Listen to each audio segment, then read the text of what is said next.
Hello friend, स्वागत है एक बार फिर से आप सभी का हमारे चैनल एसएस क्लासेस पर, जहां पर एक इम्पॉर्टेंट टॉपिक आपके लिए जो हमारा उत्तर प्रदेश असिस्टेंट प्रोफेसर परीक्षा के संदर्भ में था, भारतीय संस्कृत की प्रमुख विशेषताएं। इसके महत्वपूर्ण प्रीवियस ईयर प्रश्नोत्तर हम लेकर के आए हैं जो कि काफी इंपॉर्टेंट है। ठीक है, तो ये जीएस का हमारा टॉपिक था। अगर आप इसी परीक्षा के संदर्भ में रिविजन कोर्स ज्वाइन करना चाहते हैं तो नंबर पर मुझे कॉन्टेक्ट कर सकते हैं, जहां पर आपको पिछले बैच का डिटेल कोर्स रिकॉर्डेड रूप में मिलेगा, पीडीएफ नोट्स मिलेगा और रिवीजन क्लास जो हमारी प्रतिदिन होती है पूरी एग्जाम तक चलने वाली है, जिसमें आप क्विज भी होती है, लाइव क्लासेस में टॉपिक वाइज कवर भी कवर कराया जा रहा है।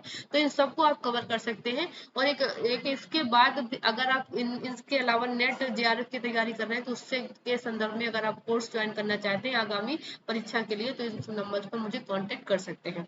डिटेल कोर्स आपको इन सब के संदर्भ में मिलेगा। तो चलते हैं क्वेश्चन की तरफ। आज का पहला क्वेश्चन है हमारा, जो भारतीय संस्कृत की विशेषताओं नामक जो हमने टॉपिक लिया है, इस टॉपिक से हमारा पहला क्वेश्चन देख लेते हैं आज का। कि पहला क्वेश्चन क्या है, जरा एक मिनट दीजिएगा। हाँ, तो पहला क्वेश्चन है हमारा कि भारतीय संस्कृत की विशेषताओं से लिया गया है कि वेदों की ओर वापस लौटो का नारा किसने दिया था। ठीक है, वेदों की ओर वापस लौटो का ये नारा किसने दिया था, पहला क्वेश्चन है। स्वामी विवेकानंद, राजा राम मोहन राय, बाल गंगाधर तिलक और दयानंद सरस्वती। उत्तर प्रदेश असिस्टेंट प्रोफेसर परीक्षा के संदर्भ में ये आया था। ठीक है, असिस्टेंट प्रोफेसर परीक्षा के संदर्भ में ये क्वेश्चन 2016 में पूछा गया था। तो वेदों की ओर वापस लौटो का नारा दिया गया था किसके द्वारा, डी ऑप्शन सही हो जाएगा, दयानंद सरस्वती के द्वारा ये नारा दिया गया था। ठीक है, अगला क्वेश्चन है कि ब्रिटिश शासन, यानी कि अगला क्वेश्चन क्या है कि ब्रिटिश शासक के द्वारा रियासत को विलय के तहत, यानी ब्रिटानी शासकों द्वारा किस रियासत को सिद्धांत विलय के सिद्धांत के तहत लिया गया है, झांसी, ग्वालियर, उदयपुर या अहमदाबाद। तो सही आंसर क्या हो जाएगा, विलय के सिद्धांत के तहत जो रियासत ली गई थी वो कौन सी है, झांसी और उदयपुर, यानी ए और सी दोनों यहाँ पर सही हो जाएंगे। झांसी और उदयपुर दोनों यहाँ पर लिए गए थे। ठीक है, तीसरा क्वेश्चन है हमारा कि प्राचीन भारत में, तीसरा क्वेश्चन कह रहा है कि प्राचीन भारत में निम्न में से किस रानी ने अपने पति की मृत्यु के पश्चात शासन किया था, अपाला या नागनिका और यशोदा या महाप्रजापति गौतमी ने। किसने किया था, तो बी आंसर सही हो जाएगा, नागनिका ने। ठीक है, किसने किया था, नागनिका ने। नागनिका प्राचीन में रानी नागनिका ने अपने पति की मृत्यु के पश्चात शासन किया था, यानी सतकर्णी प्रथम की पत्नी नयनिका थी। ठीक है, नयनिका या नगनिका जिनको कहा गया था, अंगी कुल की महारथी तृणकायु की पुत्री थी ये। ठीक है, अगला क्वेश्चन है, अगला जो क्वेश्चन है हमारा, ऋग्वेद में कितने सूक्त हैं। ठीक है, अगला क्वेश्चन कहता है कि ऋग्वेद में कितने सूक्त हैं। तो 1017, 1035 ये हमारा जो ऑप्शन है इसमें कह रहा है, एक मिनट दीजिए जरा।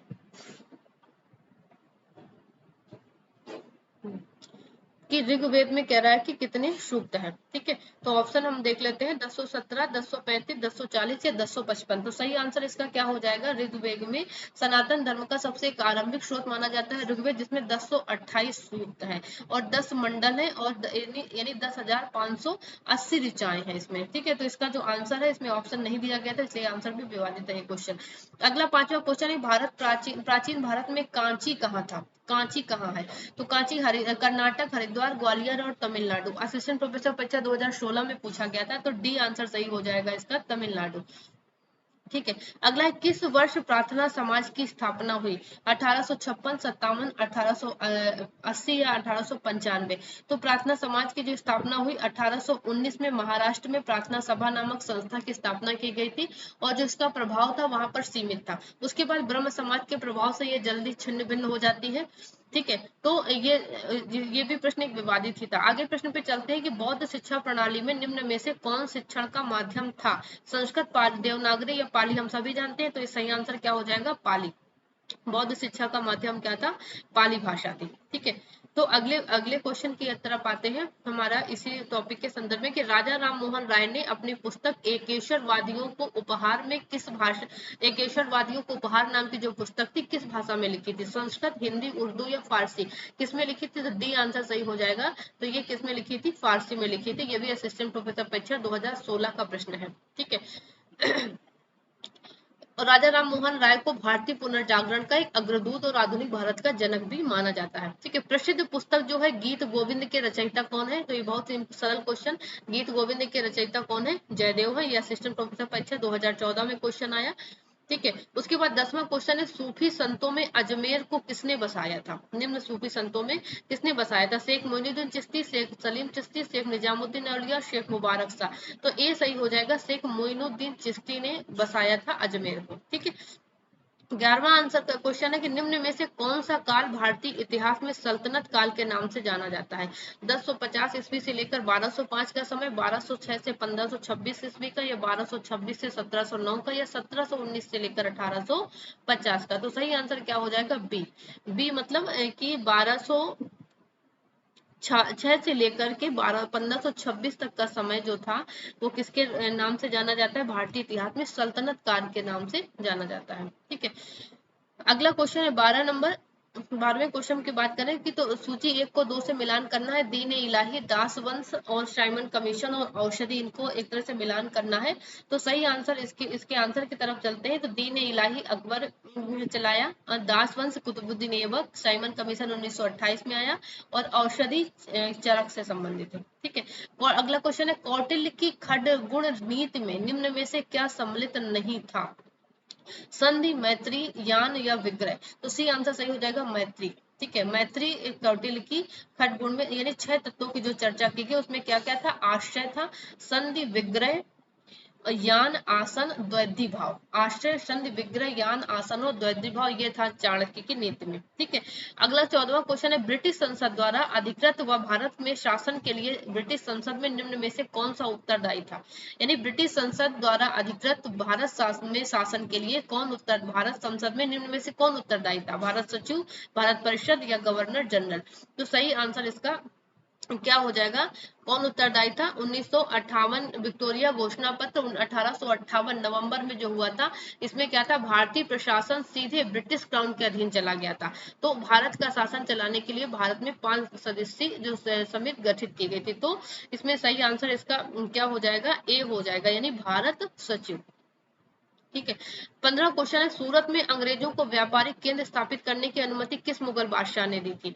तो अंग्रेजों को किसने दी थी? हुमायूं, बाबर, जहांगीर या अकबर ने। तो सी आंसर सही हो जाएगा, जहांगीर ने दी थी। ठीक है, अगला 16वां क्वेश्चन है कि मध्यकालीन युग को आधुनिक रूप देने का काम किया किसने? पुनर्जागरण, सुधार आंदोलन, राष्ट्रीय राज्य या सभी? तो ये एमपी असिस्टेंट प्रोफेसर में पूछा गया, तो डी सही हो जाएगा, यानी कि पुनर्जागरण ने भी दिया, सुधार आंदोलन ने भी दिया और राष्ट्रीय राज्य ने भी दिया।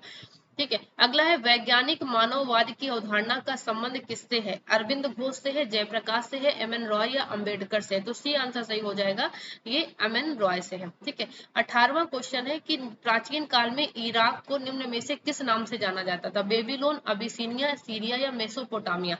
तो ये डी आंसर सही हो जाएगा, मेसोपोटामिया के नाम से जाना जाता था। ठीक है, 19 नंबर क्वेश्चन कह रहा है कि आज का कि भारत के निम्न प्राचीन ग्रंथों में से किसमें राज्य की उत्पत्ति के दैवी सिद्धांत का समर्थन किया गया है? वेदों में, रामायण में, अर्थशास्त्र में या मनुस्मृति में? तो मनुस्मृति में इसका समर्थन किया गया है। अंतिम क्वेश्चन देखेंगे आज का 20वां प्रश्न जो है, ठीक है, कि विवाह का प्रकार जिसमें जाति के अंदर वैवाहिक संबंध बनाए जाते हैं उसे क्या कहते हैं? बहुविवाह, अनुलोम विवाह, अंतः विवाह या बहिर्विवाह?